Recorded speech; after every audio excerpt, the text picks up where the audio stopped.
온라인으로 저희가 많은 강의와 M스쿨을 준비를 했는데 온라인으로 해야 될 것 같네요. MTTS 토요일부터 9월 5일 토요일부터 6주간 진행이 됩니다. 또 온라인 남성 성경 공부는 이전에 제가 여러분들과 함께 하던 맨 오브 갓하고는 조금 다른 성경 공부로 4주간의 새로운 공부를 이렇게 만들었습니다. 여러분들이 함께 온라인으로 참여하실 수 있고요. 또 해외 선교 퍼스펙티브도 여러분들이 온라인으로 신청해서 참석하실 수 있습니다. 이 모든 것들은 만나교회 앱 홈페이지를 통해서 여러분들이 신청하시면 됩니다. 또 하나, 우리가 이 시간들이 얼마나 지속될지 모르기 때문에 온라인 비대면으로 드리는 이 예배를 여러분들과 대면으로 좀 바꿔보려고 합니다. 그래서 여러분들이 줌으로 신청을 하셔서 다음 주부터 토요일, 그 다음에 주일 10시, 12시, 2시 반 줌으로 함께 여러분들이 예배를 드리고 같이 인터랙션을 하려고 합니다. 한 예배당 한 80명 정도 여러분들이 신청할 수 있는데 여러분들 많이 신청하셔서 서로 얼굴과 얼굴을 화면이지만 맞대고 예배를 드릴 수 있도록 신청해 주시면 좋겠고요. 이 모든 것들이 홈페이지와 앱에서 신청이 가능합니다. 여러분들 중에 혹시라도 로그인이 안 된 분들은 신청이 안 되니까 로그인을 하고 들어오시면 될 것 같습니다.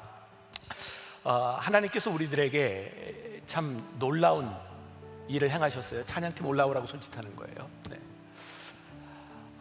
우리가 변화산 때 괜찮지 않아도 괜찮아 이런 주제로 말씀을 나누고 찬양을 했는데 하나님께서 이때를 위해서 딱 만들어 놓으신 찬양인 것 같습니다. 우리 한번 괜찮지 않아도 괜찮아 위로하며 찬양했으면 좋겠고요. 제가 지난 며칠 동안 조금 이렇게 힘이 들었습니다. 또 이석이 와서 하나님은 저에게 이렇게 가시를 주셔서 그때마다 기도하고 많은 것들을 생각하게 하세요. 어제 병원에서 한 4시간 가까이 계속 오늘 이제 말씀을 전해야 되니까 정말 의사 선생님이 수고를 많이 해주셨어요. 그래서 이렇게 이제 교정을 하고 이제 고쳐가지고 나왔는데 그분이 저에게 이렇게 얘기하더라고요. 목사님은 얼마나 스트레스가 많으시겠어요. 제가 그렇게 얘기했더니 아니요, 저 스트레스 없습니다. 괜찮습니다. 근데 스트레스를 많이 받고 있더라고요.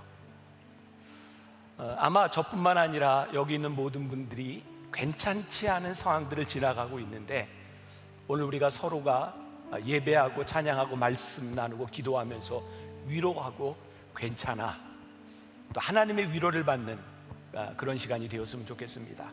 우리 함께 찬양하면서 옆에 있는 분들 위로할 분이 있으면 위로하고 함께 기도하면 좋겠습니다. 나를 아시죠. 깨진 나의 모습도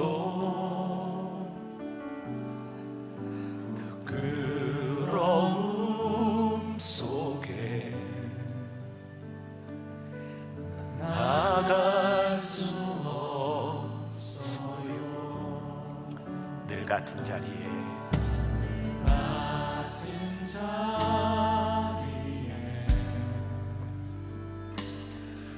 계시는 나의 주님, 이제 다 괜찮아. 주가 말씀하시네.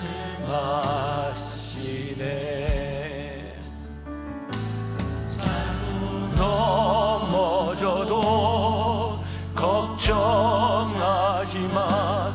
지쳐 쓰러져도 슬퍼하지 마. 내 삶을 향한 나의 사랑이 지금 너와 함께 있으니 막막한 시간 속 아파할 때도 조각난 내 삶이 초라할 때도 괜찮아. 내가 여기 있으니 괜찮지 않아도 괜찮아. 자꾸 넘어져도 자꾸 넘어져도 걱정하지만 지쳐 쓰러져도 슬퍼하지만 내 삶을 향한 나의 사랑이 지금 너와 함께 있으니 막막한 시간 속 아파할 때도 조각난 내 삶이 초라할 때도 괜찮아 내가 여기 있으니 괜찮지 않아도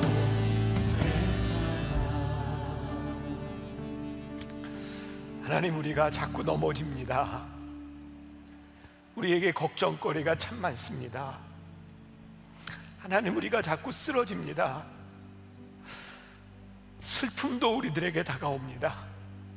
근데 오늘 이 상황 가운데도 우리들에게 다가오셔서 말씀하시는 주님의 음성 듣기를 원합니다. 괜찮지 않아도 괜찮아.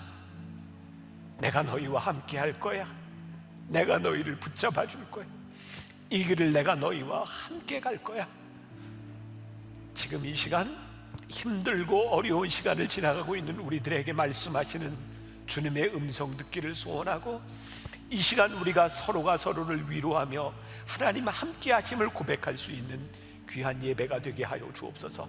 온전히 주께 의탁하며 예수님의 이름으로 기도했습니다. 아멘. 자, 우리 한번 인사를 좀 나눌까요? 우리 화면이지만 괜찮지 않아도 괜찮아. 한번 인사합시다. 시작. 괜찮지 않아도 괜찮아.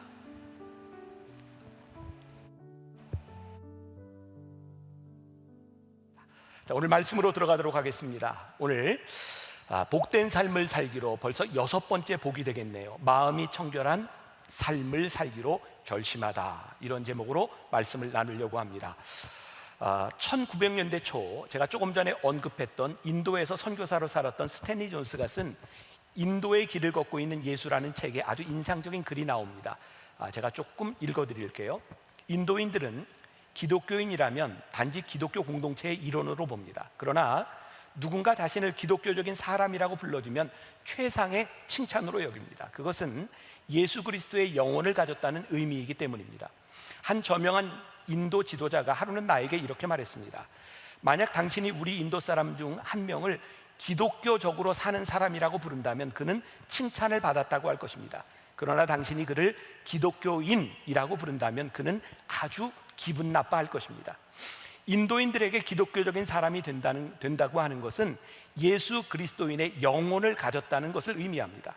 아주 어린 힌두교인 여자아이에게 진정한 그리스도인은 과연 누구냐고 물었을 때 그 여자아이는 다른 모든 사람과 구별되는 사람이라고 정의했습니다. 이 어린 여자아이는 그리스도인의 진정한 의미를 정확히 알고 있었던 것 같습니다. 오늘 제가 말씀을 준비한 이 구절도 이미 1년여 전에 이렇게 들어가 있던 구절입니다. 오늘 때문에 이 말씀을 준비한 것은 아닙니다.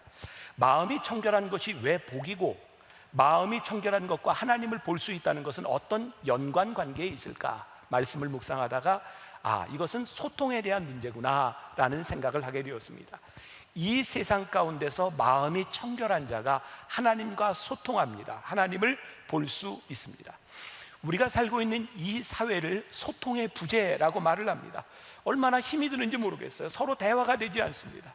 이유는 내 생각을 이야기하고 자기가 원하는 것을 말하고 자기의 의지대로 상대방에게서 관철되지 않으면 우리는 끝까지 소통이 되지 않는다고 생각합니다. 지난주에 제가 말씀을 전하면서 여러분들이 그런 말을 했습니다. 우리의 의지를 꺾는 것이 용기다. 하나님 앞에서 우리의 의지를 꺾는 것이 용기다. 오늘 말씀을 유진 피터슨의 메시지 성경에서는 이렇게 표현을 하고 있습니다. 내면 세계 곧 마음과 생각이 올바른 너희는 복이 있다. 그때야 너희는 바깥 세상에서 하나님을 볼 수 있다. 우리의 내면 세계와 마음의 생각이 올바로 깨끗이 된 사람에게 복이 있다. 너희가 비로소 이 교회가 아닌 이 세상 속에서 하나님을 볼 것이기 때문이다.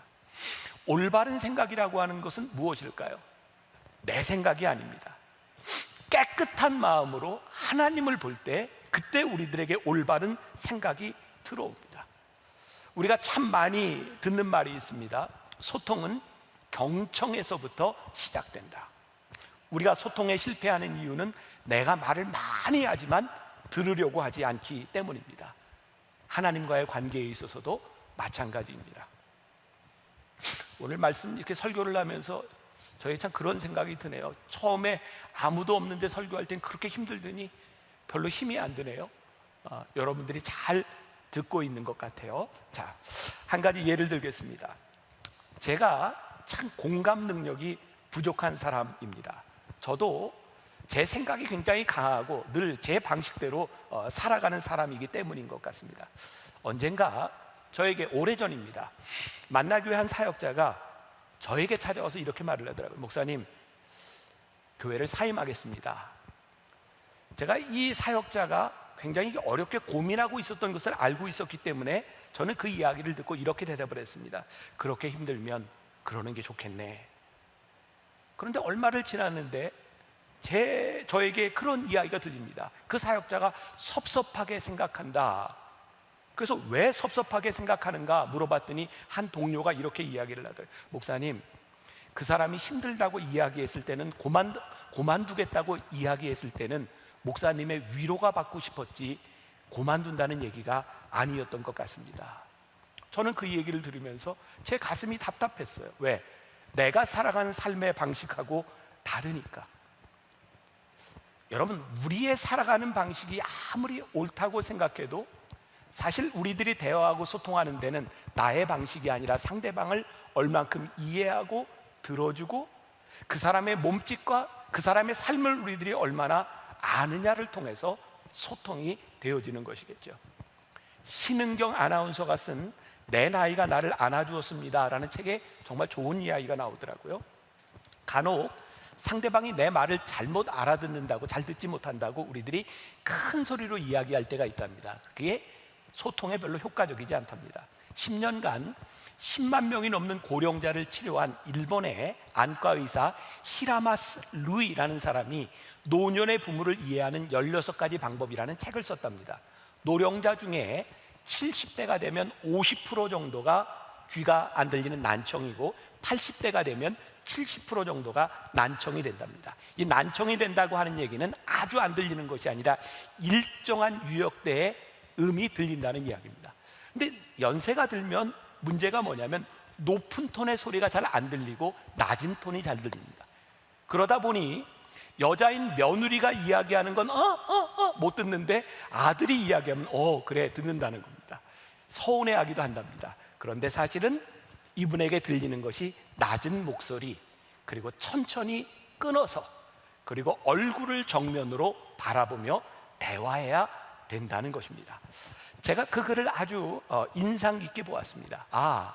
하나님과의 관계에 있어서 우리들이 이게 필요하겠구나. 하나님, 내 소리를 막 이야기하고 하나님 안 들립니까? 라고 하는 것이 아니라 우리들이 어떻게 하나님과 소통할 수 있을까를 맞추어 가는 것이 우리들에게 참 중요하겠구나. 자, 오늘 이 이야기들이 어떻게 마음이 청결한 것과 연결되는지를 우리들이 보아야 할 것 같아요. 언젠가 제가 목회자들과 함께 회의를 하는데 저에게 그런 생각이 들었어요. 우리 교인들에게 교육이 참 시급하다. 그때 한 목회자가 저에게 이런 얘기를 했던 기억이 납니다. 목사님, 교회 교인들이요 알 거 다 알고 있어요. 뭘 좀 교육을 하려고 그러면 나 이미 다 알고 있어요. 이렇게 대답을 한다는 거예요. 그러면서 그 사역자가 저에게 이런 이야기를 했어요. 목사님, 공부가 중요한 게 아니라 생각을 바꾸는 게 중요한 것 같아요. 오늘 우리들에게 지식에 대한 문제가 아니라 우리들이 알고 있는 이것들을 어떻게 행동으로 옮기며 우리들의 믿음과 하나님과의 관계 속에서 우리들이 알고 있는 것들을 어떻게 올바르게 해석하느냐에 대한 문제입니다. 마음이 청결하지 않으면, 하나님을 보지 않으면 우리가 가지고 있는 지식들이 얼마나 이기적, 자기중심적이 될 수 있는지 모르기 때문입니다. 오늘 의식전환이 된다는 것, 우리가 계속 생각을 바꾸는 것 이야기하고 있죠. 저는 청결한 척이 아니라 청결한 자가 되라는 주님의 음성으로 우리들이 분명히 들어야 될 것 같아요. 청결한 척하는 사람, 거룩한 척하는 사람이 공동체에 복이 있는 것이 아니라 진짜 청결하고 거룩한 자가 복이 있다. 우리들에게 필요한 것은 청결한 그리스도인이 되는 것이지 청결한 척하는 사람이 되는 것이 아니라는 것을 명심할 필요가 있어요. 처음에 언급했던 스탠리 존스가 만난 인도인들은 당시 인도에 살고 있는 영국인들을 바라보며 기독교인이라고 동일시했습니다. 왜냐하면 영국에서 온 모든 사람들이 교회를 다녔기 때문입니다. 그런데요, 그 인도인들이 볼 때 그 영국인들이 교회를 다니고 기독교인이라고 생각했는데 그들에 대하여 존중이나 그들에 대한 가치가 없었어요. 왜냐하면 인도에 살고 있었던 대부분의 영국 사람들이 좋아하는 게 술이었답니다. 그리고요, 대부분의 영국 남자들이 인도에 살면서 현지처 하나쯤은 두고 사는 그런 사람들이었다는 거예요. 그들에게 있어서 영국인, 기독교인이라고 하는 것은 그들에게 결코 좋은 이미지가 아니었다는 거죠.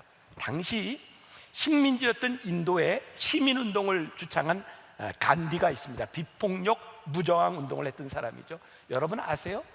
간디는 힌두교인이었는데요, 간디는 사람들에게 연설을 할 때 그는 늘 성경을 가지고 다녔습니다. 그래서 그런 논쟁이 있죠. 간디가 진짜 크리스찬이었는가 아니었는가. 여러분, 간디가요 신약 성서를 들고 사람들에게 이렇게 이야기를 했답니다. 여러분, 여기에 나오는 말씀대로만 살면 됩니다. 그러나 그는 끝까지 기독교인 되기를 거부했던 사람입니다. 이미 지나갔으니까 여러분들에게 이야기를 드립니다. 지난주 저희가 예배를 드리기 바로 전에 정말 저에게 깜짝 놀랄 일이 일어났어요. 방역팀에서 역학조사관이 와서 우리 교회 지금 예배를 드릴 수 없다, 그렇게 이야기를 하고 이 교회를 폐쇄해야 된다는 거였어요. 왜냐하면 그 전에 확진자가 한 분 우리 교회 와서 예배를 드렸기 때문에 이거 빨리 방역 조치하고 폐쇄를 해야 된다는 거예요. 예배 시간 30분 전이었습니다. 이 일을 어떡하나. 근데 역학조사관이 우리 교회에 들어오는 교인들과 우리 교회 방역하는 모습을 보면서 여기는 괜찮을 것 같습니다, 한번 위에 올라가서 봅시다. 저희 교회가 혹시라도 이런 일이 있을까 봐 모든 CCTV를 고화질로 바뀌었고 예배 시간에 있는 여러분들 모습을 다 찍어두고 있습니다. 동선이 어떻게 되는지를 알 수 있도록. 역학조사관이 위에 올라가서 그 모든 것들을 보고 이렇게 이야기를 했습니다. 만나교회는 아무 문제가 없군요. 그리고 제가 깨달은 게 뭐냐면, 저 역학조사관이 우리 교인도 아니고 크리스찬도 아니고 모르겠어요. 근데 그 사람이 우리들에게 적대적이지 않다. 이 사회가 우리들에게 적대적인 것이 아니라 이 사회와 교회 간에 소통이 이루어지지 않고 있다는 생각을 하게 되었어요. 이 세상이, 교회가 지금 우리가 예배를 드리는 우리 크리스찬들이 왜 예배를 드려야 하는지, 왜 예배를 놓을 수 없는지 전혀 이해하지 못합니다. 문제는 예배하는 자들의 삶이 별로 예배자 같지 않다는 겁니다. 별로 그리스도인답지 않다는 겁니다. 그들이 예배를 드리는데 기독교인이라고 하는데 기독교적인 삶을 살고 있지 않은 것 같기 때문입니다.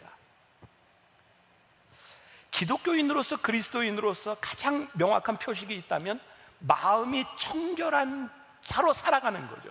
마음이 청결한 자가 뭐예요? 우리들의 삶을 통해서 하나님을 볼 수 있는 것이죠. 그런데 정작 중요한 것은 우리들이 마음이 청결한 자로 살아가며 하나님과 소통이 이루어질 때 우리를 통해 세상이 하나님을 보는 겁니다. 여러분 기억하세요? 마음이 청결해서 하나님을 보는 것이 참 중요한 일인데 더 중요한 게 있다. 마음이 청결한 자가 하나님을 봄으로 인하여 이 세상이 우리를 통하여 하나님이 볼 수 있는 것, 그것이 마음이 청결한 것이다. 성경을 통해 우리는 어떤 의식 전환을 해야 되는지를 조금 더 살펴봐야 할 것 같습니다. 요한복음 8장에 보면 우리가 잘 아는 한 가지 사건이 있습니다. 가늠하다 현장에서 붙잡혔던 여인을 사람들이 예수님께 데리고 오죠. 그들은 예수님을 곤란하게 할 의향으로 예수님께 이렇게 묻죠. 이 여자를 모세의 율법대로 죽여야 되겠습니까? 이 여자를 용서해야 되겠습니까? 둘 다 예수님에게 문제가 되는 거였어요. 용서하라고 하면 모세의 율법을 지키지 않는 사람이고 그냥 돌로 쳐서 죽여라 그러면 지금까지 사랑을 얘기했는데 당신이 이렇게 얘기합니까? 어쨌든 예수님을 곤란에 처하도록 하는 질문이었습니다. 그때 성경은 이렇게 증거하고 있습니다. 예수님께서 땅바닥에 무언가를 쓰시더니 그 내용은 성경에 나와 있지 않습니다.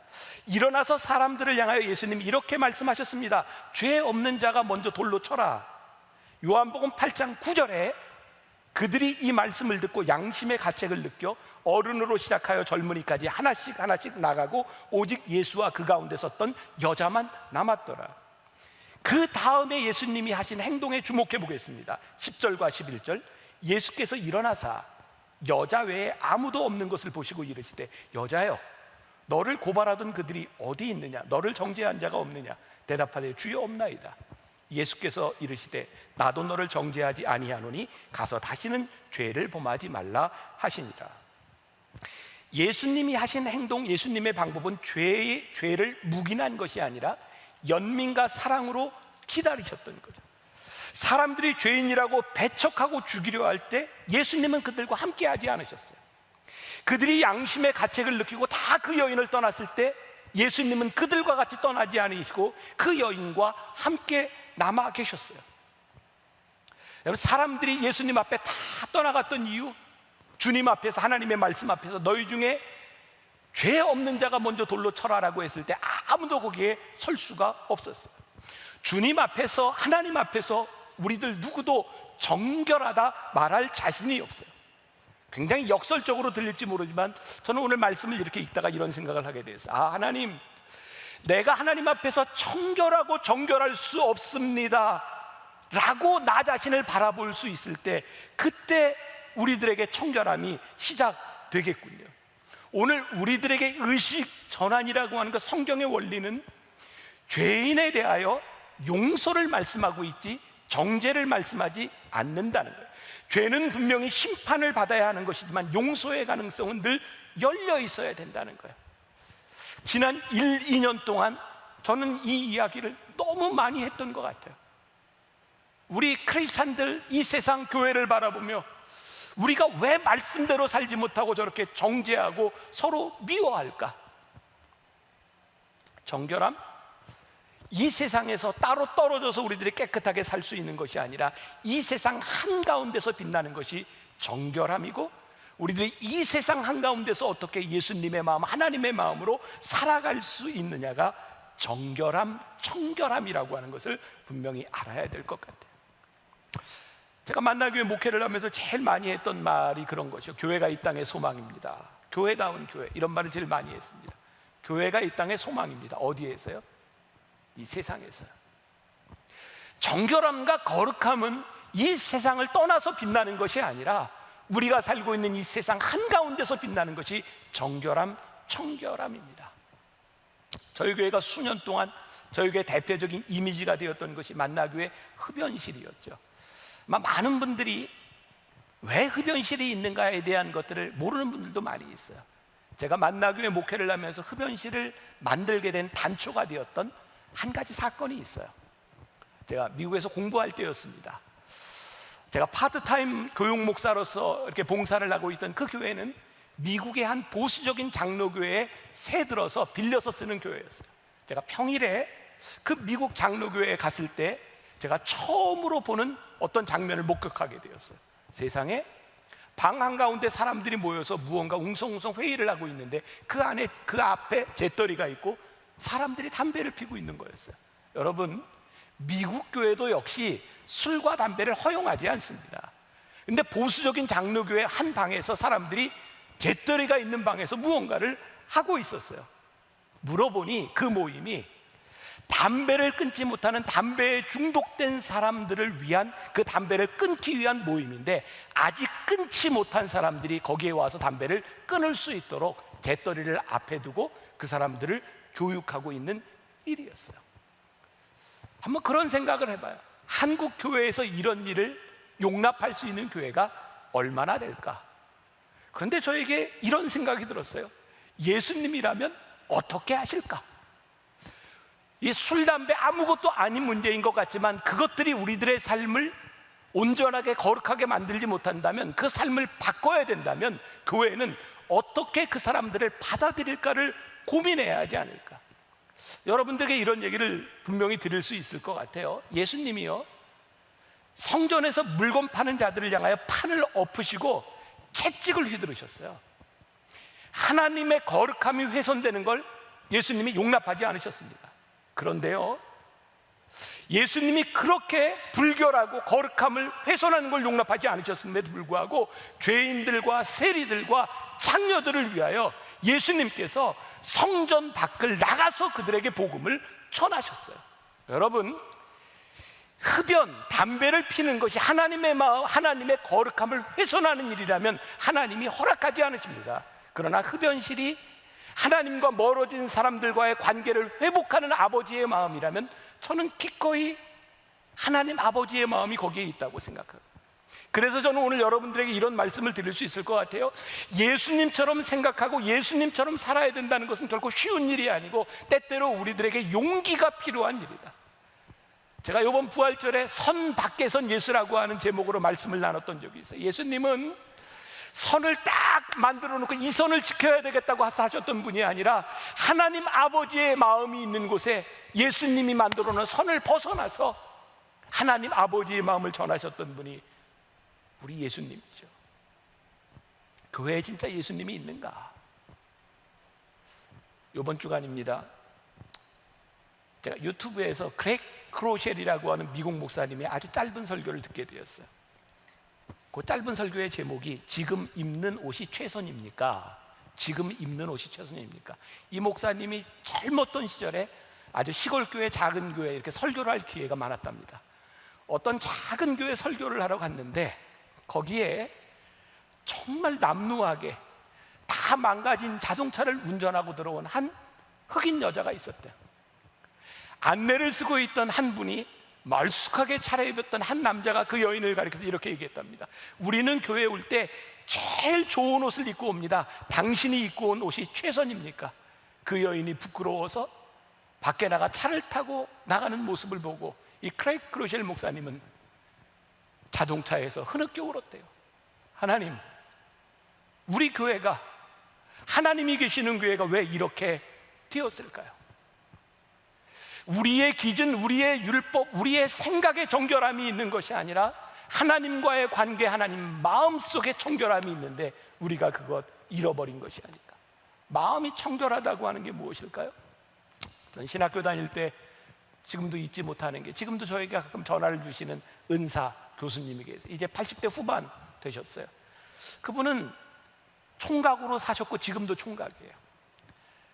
그분이 참 이게 흥미로우세요. 그분은 이렇게 과자를 이렇게 드실 때도 과자를 이렇게 먹고 손에 잡은 거는 더러워서 버리는 분입니다.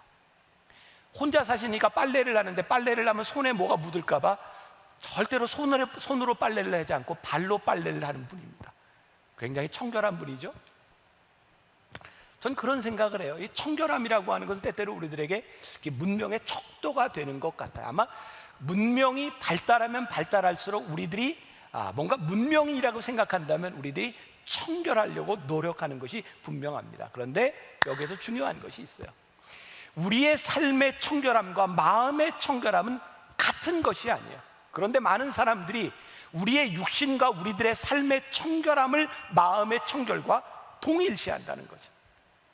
당시에 하나님 아버지의 마음, 예수님의 마음을 제일 아프게 했던 사람들, 예수님께서 마태복음 15장 18절에서 20절에서 이렇게 말씀하세요. 같이 봉독합니다. 자, 시작. 입에서 나오는 것들은 마음에서 나오나니 이것이야말로 사람을 더럽게 하느니라.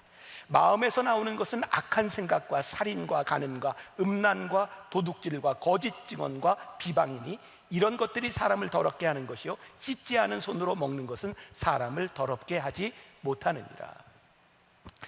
예수님이 정말 수없이 회칠한 무덤과 같은 자들, 독사의 자식이라고 했던 사람들은 늘 그들의 삶의 청결을 주장하고 그렇게 살았던 사람입니다. 그런데 예수님은 그들의 마음에 있는 것을 보셨죠. 마음이 깨끗하다는 것, 이것이 왜 우리들에게 큰 축복인가? 정말 이런 일이 있었을까? 어떤 주일학교 아이가요, 주일날 목사님이 마음이 청결한 자는 복이 있다라는 설교를 듣고 이 아이가 어떻게 마음을 깨끗이 할 수 있을까, 그래서 가서 하이타이를 먹고 흔들었대요. 괜히 이런 얘기를 했나? 네, 그랬대요. 그런다고 마음이 깨끗해질까요? 마음이 깨끗하다고 하는 것은 무엇일까요? 마태복음 21장 28절에서 32절에 보면 예수님께서 두 아들의 비유를 이야기합니다. 탕자의 비유 아니고요. 맏아들은 아버지가 이렇게 포도원에서 일을 하라고 했는데 일하러 간다고 하고 다른 데로 갑니다. 둘째 아들은 싫다고 했지만 나중에 뉘우치고 돌아옵니다. 예수님이 이렇게 묻습니다. 이들 중에 누가 아버지의 뜻대로 하였느냐? 마태복음 21장 31절에 예수께서 그들에게 이르시되 내가 진실로 너희에게 이르노니 세리들과 창녀들이 너희보다 먼저 하나님의 나라에 들어가리라. 무슨 이야기예요? 하나님의 뜻대로 살아간다고 하면서 자신의 의를 드러내고 뒤에서 다른 짓을 하는 그리스도인보다 지금 창기이고 죄인이고 세리일지 모르지만 회개하고 돌아오는 자들이 하나님 앞에 더욱 귀하다라고 말씀하고 있어요. 너무 무서운 말씀이기도 합니다. 지금 교회에 나오고 있는 우리들을 향해서 하나님의 말씀대로 살아간다고 그렇게 이야기를 하면서 뒤에서 딴짓을 하고 있는 사람들, 이 회칠한 무덤이 아니라 너희들이 지금은 아니지만 하나님 앞에 돌아올 수 있는 자들, 그들이 복되다.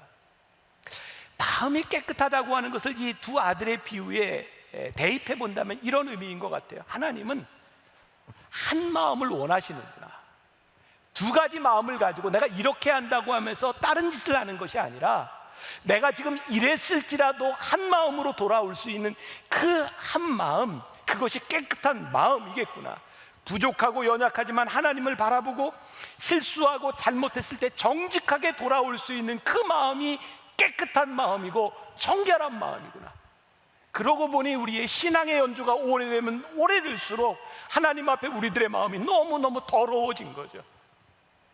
예배당에서의 우리의 모습들과 우리의 태도들과 그것대로 살아가지 못하는 우리들의 모습들이 얼마나 우리를 더럽게 만드는지. 문제는 이 더럽혀진 마음을 우리들이 어떻게 깨끗이 할 수 있냐는 거예요. 오늘 말씀의 결론입니다. 이사야 1장 18절에 보니까 여호와께서 말씀하시되 오라 우리가 서로 변론하자.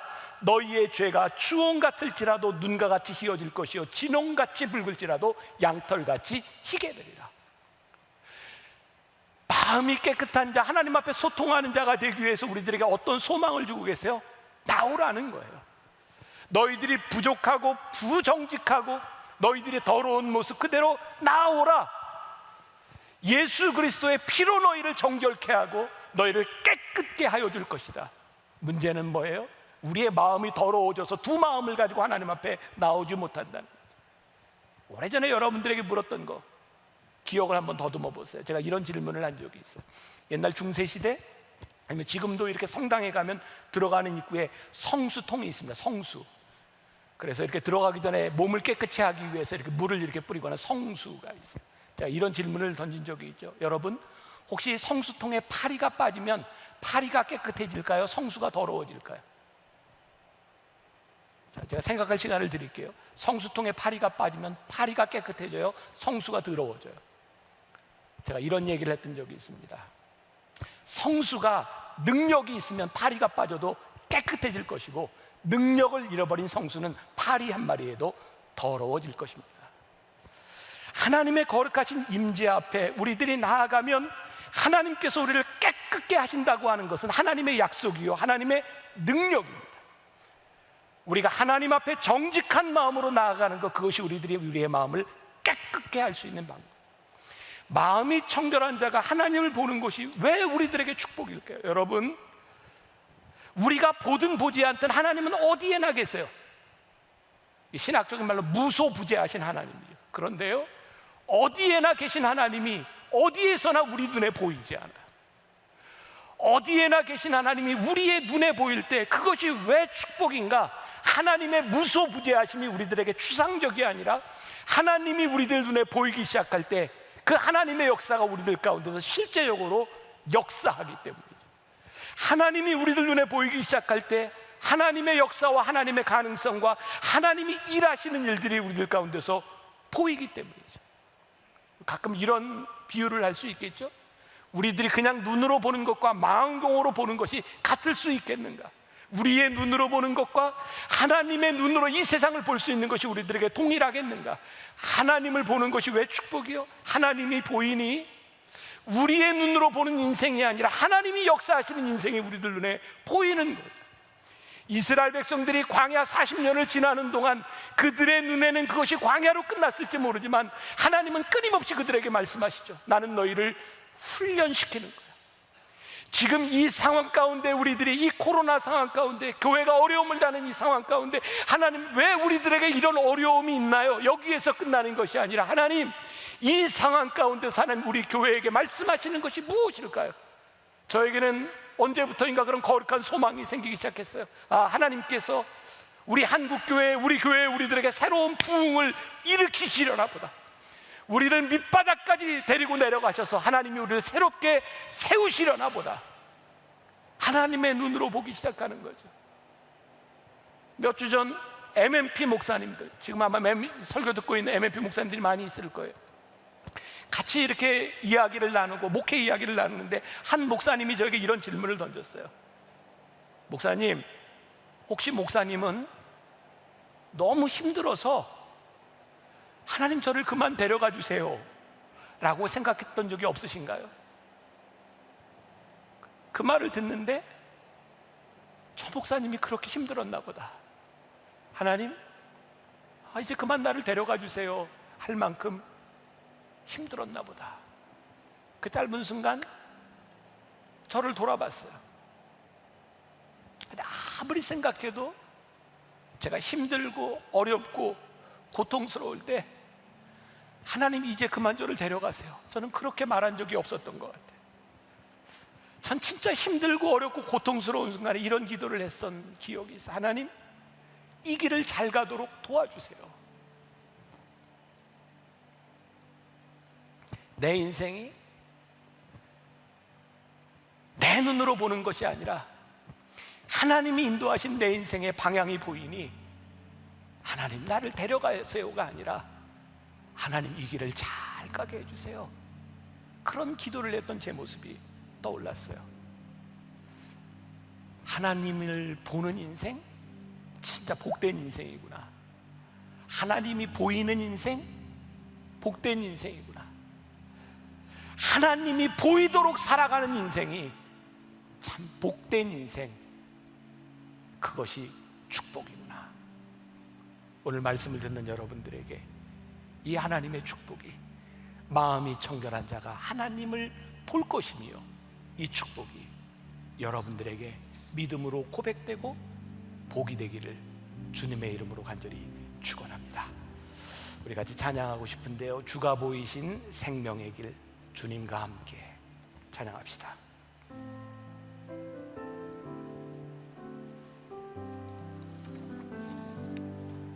주가 보이신 생명의 길, 나 주님과 함께 상한 마음을 들이며 주님 앞에 나가리.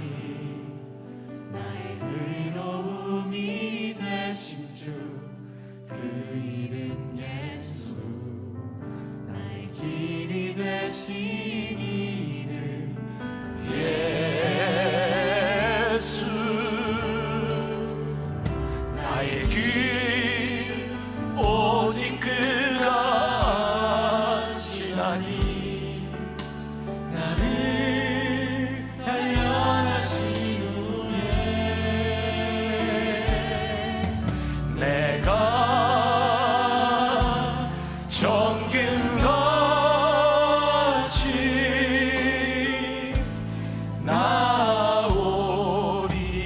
나오리라. 우리 한 번 더 찬양하면서 여러분들 기도했으면 좋겠어요. 하나님, 우리의 마음에 소원이 있습니다. 내 마음이 청결하여 하나님을 볼 수 있기를, 하나님이 인도하시는 우리의 인생을 볼 수 있기를, 오직 그가 하시나니 나를 단련하신 후에는 정금같이 나오리라. 우리가 믿음으로 고백할 수 있기를 원합니다. 우리 함께 찬양하며 기도합시다.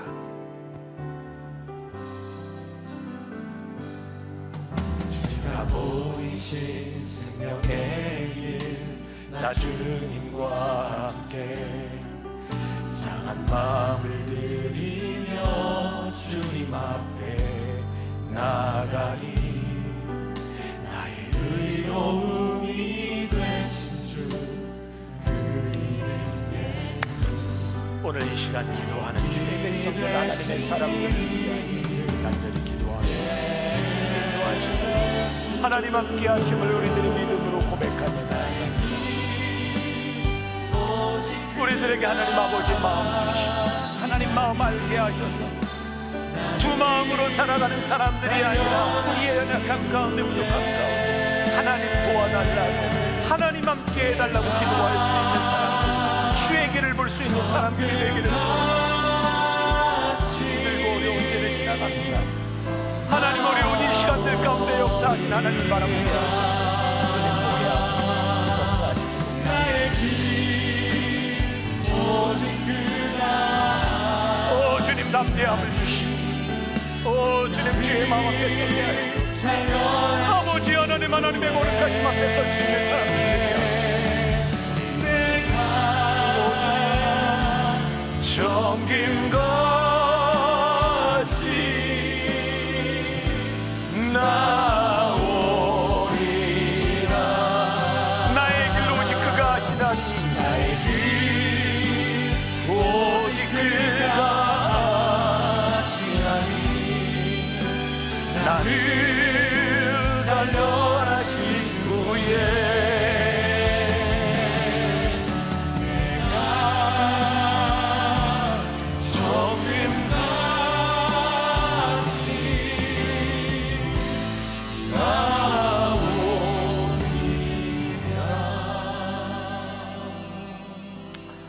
하나님 힘들고 어려운 시간들을 지나가며 무엇보다 우리가 하나님 앞에 두 마음 품은 자들 아닌지 우리의 마음이 더러워져 하나님을 보고 있지 못하는 것은 아닌지 하나님이 보이지 않아 힘겹게 이 길을 어렵게 가며 내 인생을 포기하고 싶은 사람들은 아닌지 주님 오늘 우리가 간절히 비옵나니 하나님 앞에 정결한 자 깨끗한 자 주님 앞에 솔직한 자 주님 앞에 정직하게 내 모습을 내려놓을 수 있는 자들이 되게 하여 주옵소서.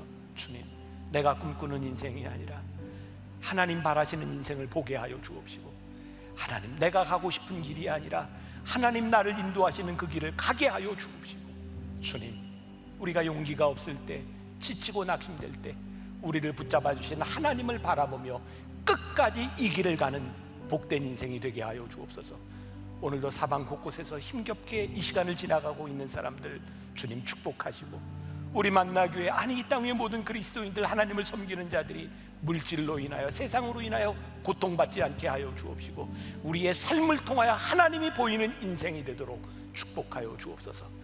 지금은 우리 주 예수 그리스도의 은혜와 하나님 아버지의 무한하신 사랑과 성령의 인도하심이 마음이 청결함이 복임을 믿음으로 선포하며 나가는 당신의 사랑하는 모든 백성들 위해 지금부터 영원까지 함께 하시기를 간절히 축원하옵나이다.